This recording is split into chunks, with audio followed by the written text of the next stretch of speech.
Hora da História. A história de hoje é da autora Carina Gotardello Zequim. Ilustrações Estúdio Pandora. Você já tem uma marquinha? Este livro é dedicado a todas as pessoas com fissura lábio-palatina e seus responsáveis. Era o primeiro dia de aula na escola nova e eu estava com aquele frio na barriga. Será que farei novos amigos? Será que eles vão gostar de mim? A diretora me levou até a minha nova sala e me apresentou para minha professora e os colegas. Tinha uma carteira vazia perto da janela e lá eu sentei. Logo, o colega da direita me disse, oi. Respondi com um aceno tímido com a mão. Meu nome é Pedro, disse ele com uma voz estranha. O meu é Maria, respondi. E reparei que ele tinha uma cicatriz que ia do lábio até o nariz, do lado esquerdo. Coitado, deve ter se machucado, pensei. E a aula começou. No recreio, eu conheci todo mundo da sala. Alguns colegas pareciam legais, outros nem tanto. Pedro ficou por perto. Não queria jogar bola com os meninos.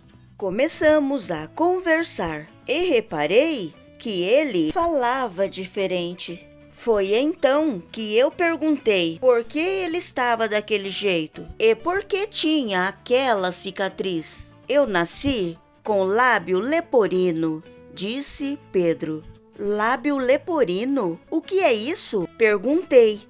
Sim, é uma fenda no meu osso. Ele não juntou quando eu estava na barriga da minha mãe. Como assim?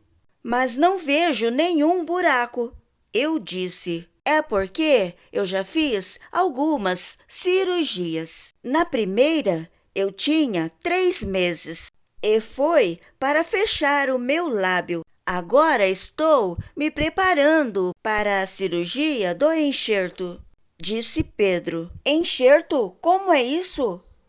Quanto mais ele falava, mais perguntas eu fazia. Os médicos vão colocar um pouco de osso onde não tem. Assim, meu nariz e meus dentes ficarão todos bem certinhos, explicou Pedro.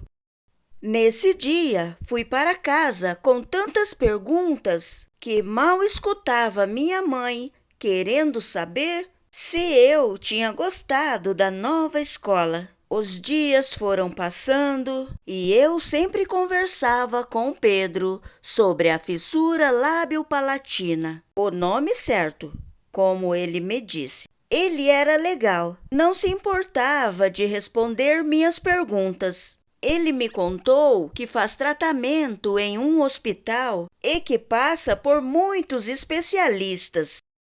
Tem uma que cuida da minha voz, outra que se preocupa se escuto direito. Os médicos sempre olham o meu rosto de um jeito engraçado, medindo e vendo onde podem arrumar alguma coisa, disse Pedro. Mas você não tem medo?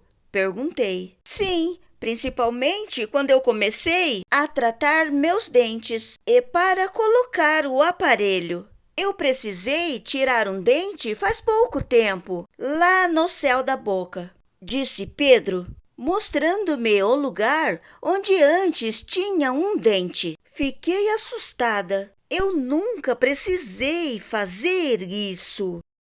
Depois das provas, Pedro faltou e fiquei preocupada. Logo que voltou para a escola, ele me contou que tinha faltado porque teve consulta com os médicos e depois fez exames, pois havia chegado o grande momento do enxerto. Ele parecia feliz, mas também senti que estava preocupado. Fiquei imaginando como deve ser esse tal de enxerto.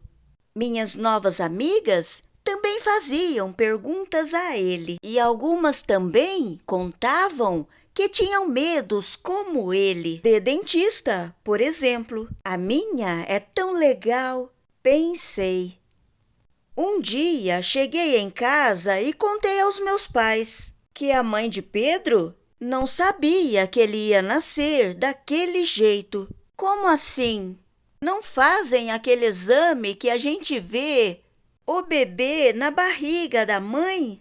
Perguntei aos meus pais. Às vezes o médico não consegue ver tudo, filha. Mas a mãe de Pedro me disse que, mesmo tendo muito medo, logo ela foi acolhida no hospital e tenta não passar suas preocupações para ele, explicou minha mãe. Nós, pais e mães, sempre temos medo de que alguma coisa de ruim aconteça com nossos filhos, porque nós os amamos. Mas amar também é cuidar, e a gente precisa ser forte para ajudar nos cuidados de que cada criança precisa, completou meu pai mais tarde, quando me colocava para dormir. Certa vez, Pedro e algumas crianças da sala, que estudavam juntas desde pequenas, estavam lembrando de uma professora muito querida que tiveram. Naquela ocasião, Pedro precisava fazer um teste de gravação e filmagem, em que ele precisaria falar algumas frases como "Papai comeu pipoca". Disseram que essa professora juntou todo mundo da sala para falar junto com Pedro, para ele não ter tanto medo nem vergonha. Parece que funcionou, pois ele conseguiu fazer a gravação e até ganhou o presente da psicóloga do hospital. Na Semana da Criança, não tivemos aula e depois Pedro faltou alguns dias na escola. Nossa professora disse que ele tinha feito a cirurgia do enxerto e que tinha dado tudo certo. Todos da minha sala ficaram muito felizes por ele, inclusive eu. Pedro era muito querido por todos, crianças, professores e funcionários da escola. Quando Pedro voltou para a escola, ele estava igualzinho. Eu achava que seu rosto ia mudar, sei lá, mas ele estava feliz, porque a cirurgia tinha dado certo. Ele nos contou que os médicos conversaram com ele e os pais explicaram que ele ainda terá outras cirurgias pela frente e que vai usar aparelho fixo, aquele de metal, por muitos anos, até fazer uma cirurgia para corrigir a mordida, depois dos 18 anos. Só então o tratamento dele estará terminado. Ufa! Quantas coisas ele precisa fazer? Pensei. Na hora do banho, conversei de novo com minha mãe sobre todas essas coisas que Pedro precisa fazer e sobre a cicatriz dele.